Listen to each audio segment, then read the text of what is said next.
Hi, this is Miss Sec. This is a pre-recorded lesson for Tuesday, April 21st, 2020. If you have not watched the previous prerequisite videos, one is on Jamboard and the other is on representations of linear functions. Please watch those two videos before you watch this pre-recorded class. Okay, this is for the live class. Okay, today we're going to review the 4 ways to represent a linear function and how to determine if a function is linear or nonlinear. So let's review the vocabulary using the same problem I like to do in class. Miss Sec has $40. She is robbed $10 every week. So week 0, I begin with $40. And then it decreases by $40 every week until I run out of money. So the first vocabulary word I'd like to talk to you about is Y-intercept. The Y-intercept is the amount of money I begin with. So B is equal to 40.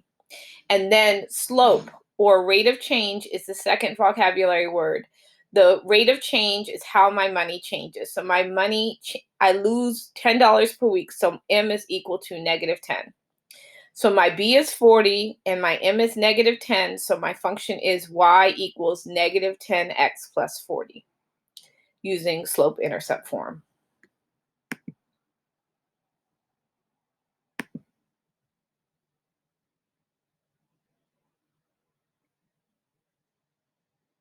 We're going to watch a video. It takes a moment for my computer to load.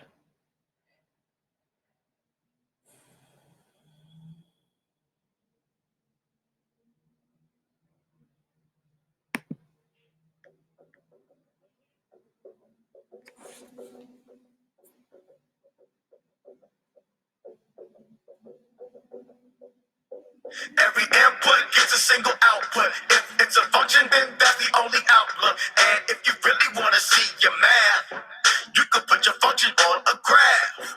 Every input gets a single output. If it's a function, then that's the only outlook. And if you really want to see your math, you could put your function on a graph. Yo, I have a situation, this equation. I get a new result with each input I place in. Every time I put a value in for x, there's a new result. Sometimes higher, sometimes less. When x is 3, y can only be 5. When x is 7, y can only be 9. What comes out is called the output. That equation is a function. Now what? Let's take our equation and write it in function notation. Let's say we put in 3. If f of x equals x plus 2, then we know that f of 3 is 5. Because 3 plus 2 is 5, alright? We could write it as an ordered pair.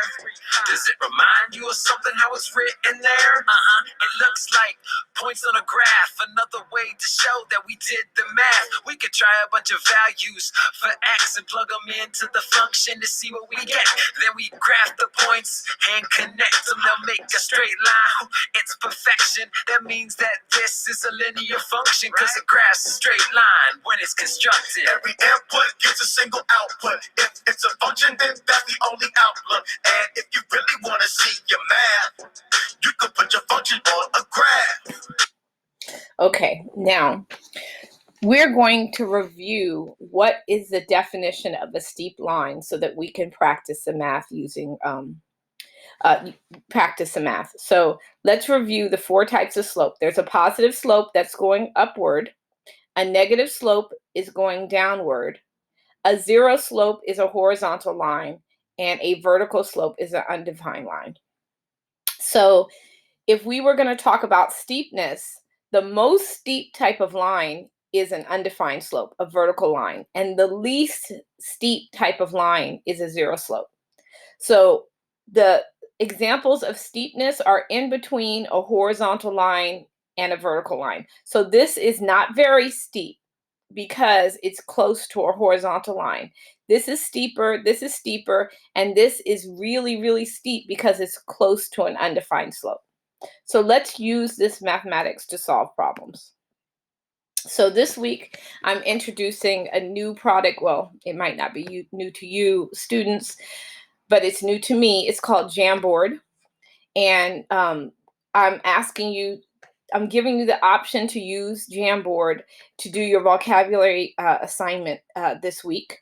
So I have, let's look at the first problem. So the first problem asks you to complete the table to complete the table in order the equations by steepness of the slopes of their graphs from greatest to least. Okay, so we're going to put these into the table from greatest to least steep. So let's find which one of these equations has the greatest steepness. So 3x plus 2, 2/5 x minus 7, negative 4x minus 3, and negative 1/6 x plus 5. So I think that the steepest line is the one with the biggest slope. So I think 3x and negative 4x are going to be steepest. So I'm introducing you to something that isn't clever. It's called Desmos. It's a graphing calculator. You can also just type in Desmos. You don't have to go into clever. Type in Desmos and click on graphing calculator. And you could just actually, you'll be using this next year in Algebra 1. And since you're not taking the PARCC test this year, I'm just introducing it to you now. I put all 4 equations in Desmos. I just typed in the equations from the Jamboard. I just typed in the equations, and let's see which one is steepest. The steepest line is the line that looks like a vertical line. So this one is steep, and this one is even steeper. So this one is green, so it's negative 4x is the steepest, and 3x is next steep. So let's answer that question. So negative 4x is the steepest line, and 3x is a little is steep also because they're closest to a vertical line. So the flattest ones are closest to a horizontal line. Let's look at what it says. So these two are flat. This one looks steeper than this one. The one in blue looks steeper than this one. So let's see. I don't think that's correct. I think the 2/5 one should be steeper because it is bigger number. It's 0.4, 1 point. So I'm going to switch these because I think I'm making them the biggest number, positive or negative, from steepest to flattest. But you can go ahead when you do your homework. You can go into Desmos and graph them to help you with answering the questions. Because in algebra class, you'll be using Desmos next year. So let's look at the next problem. The next problem. So Jamboard allows you to move things. Another thing that Jamboard does, it allows you to write and create post-its. So it says, at a rental car company, a customer's daily rental charge D dollars for M miles driven determined by the function D equals 35 plus 0.4 M. So in your response sheet, complete the table of the given values. So X is 10. So let's put it in the graphing calculator. 35 plus 0.4 M. So M is 10. So 35 times 0.4 plus 0.4 times 10. So 35 plus 0.4 times 10. You see the answer is 39. So I'm going to put in 39 here.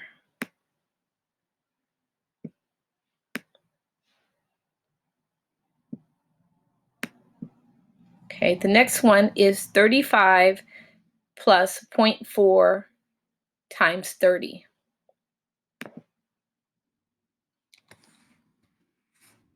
Which is 47.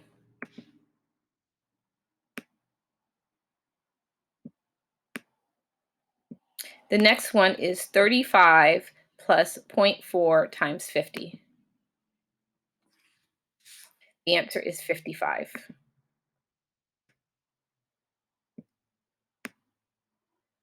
And 35 plus 0.4 times 75. And the answer is 65.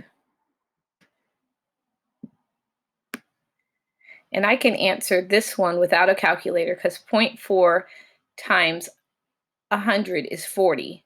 40 plus 35 is, wait, let me check the calculator. Yeah, it's 75. I was right.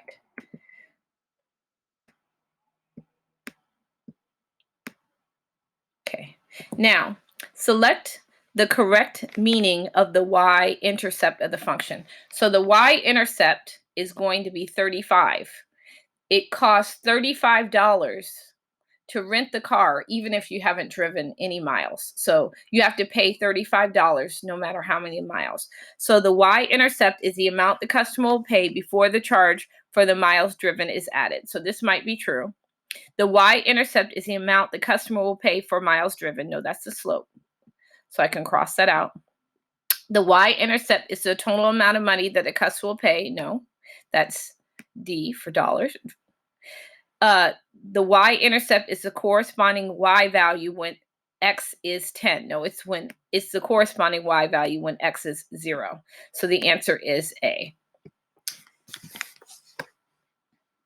Another cool feature of Jamboard is that you can write sticky notes and type stuff and then place the sticky notes anywhere. Okay.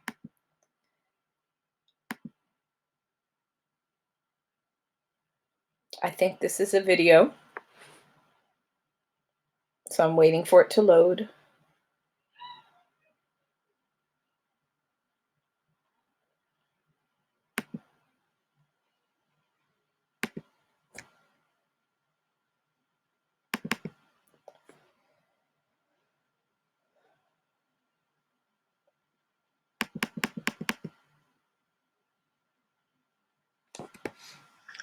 Okay, so we're dealing in this new part of Unit 2 where we talk about if something is linear or not linear. And there's different ways that we can determine if a function or equation is linear or not linear. And the easiest way to do it is depending on the situation we're given.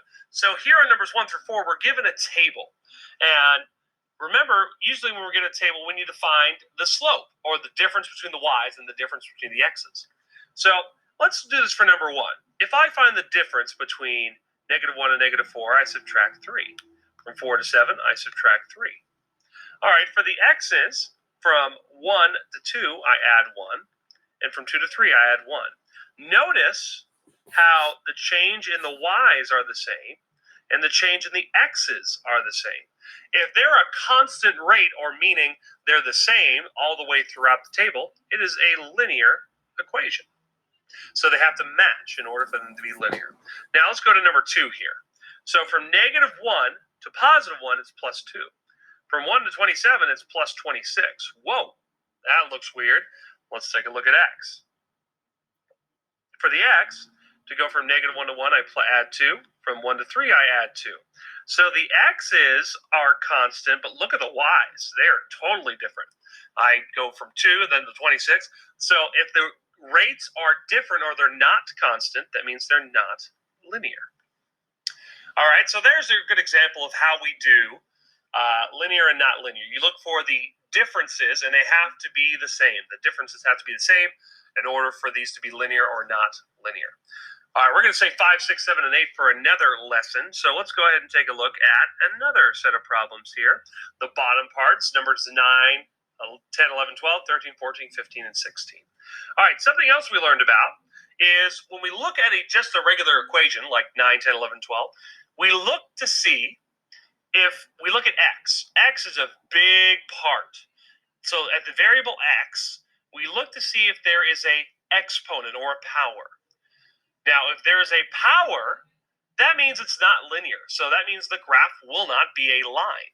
So we're looking for if the x has an exponent that is there. So on number 9, it says y equals x squared plus 2. So notice how it has the 2 right there. That means it is not linear. On number 10, it's 2/3 x. Now, again, we don't care about the number in front. We only care about if there's an exponent in front of x.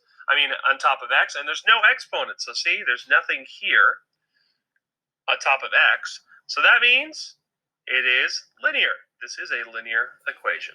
So the same goes for numbers 11 and 12. Now, 13, 14, 15, 16, you basically just give it the eye test, meaning you look at it, and if it's a line, it's linear. If it's curved, 11 is linear because the x has no exponent. But 12 is not linear because the x has an exponent. or shaped pretty funny that's not a line, then it's not linear. So for number 13, don't be fooled. Even though it's a bunch of dots, if I were to connect all the dots, do I have a line? Yes, I do. So it is linear. On number 14, notice that it kind of like bends or curves a little bit. So this would be an example of a non-linear equation. So that is basically what we're looking for. 15 is not linear because it's not a straight line, but 16 is linear because it is a straight line. Okay, so I want to show this other features of Jamboard using linear and not linear. So for this activity, we take each equation and put it in the place of linear or nonlinear. So this one is linear because the x has no exponent. So I'm going to put it under linear. This one is not linear because it says x squared. This one is linear because the x has no exponent.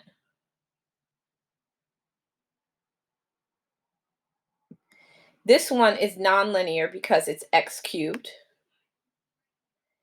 This one is not linear because it says the absolute value of x. And this one is linear because it says just x.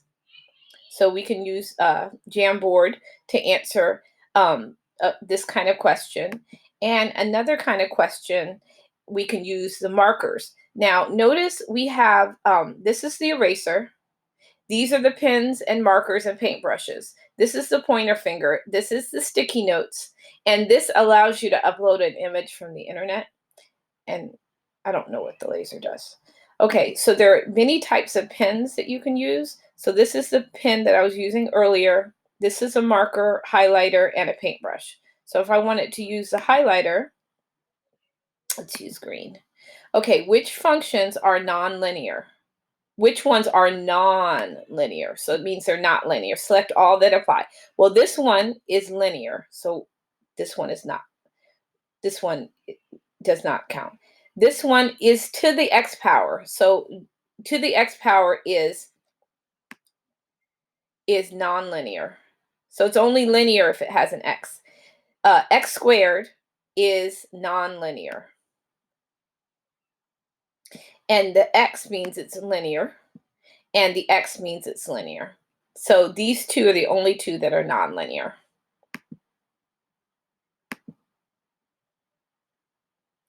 Now, the students who take the live class are going to play a game. They're going to play Time to Climb.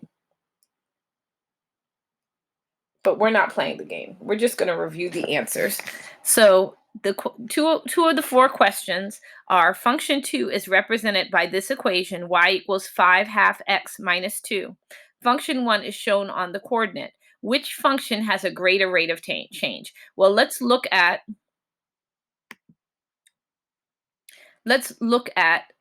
the change in y over the change in x. So the change in y is 2, and the change in x is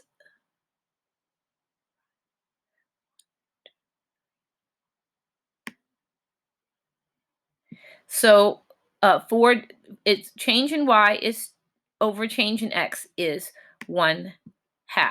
Change in y over change in a half is 2/4, which is 1/2. So which one is greater? Is 1/2 greater or is 5/2 greater? Well, 5/2 is greater. So the answer is A, function 2.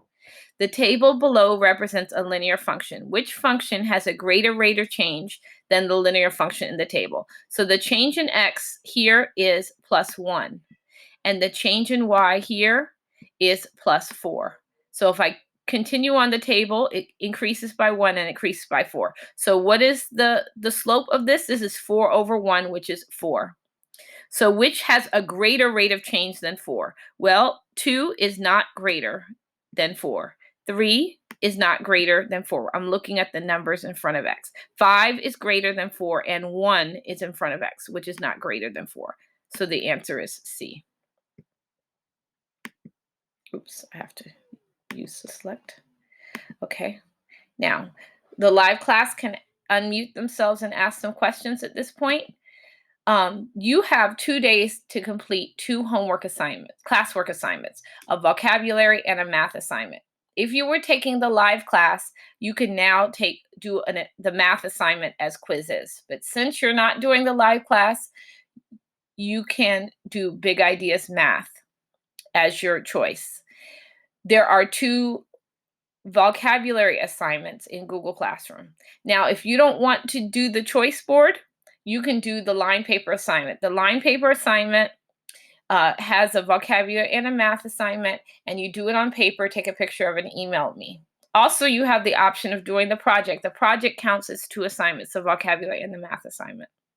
If you have any questions, please email me at tamu.sec@pgcps.org, or you can ask me a question in Google Classroom. Thank you.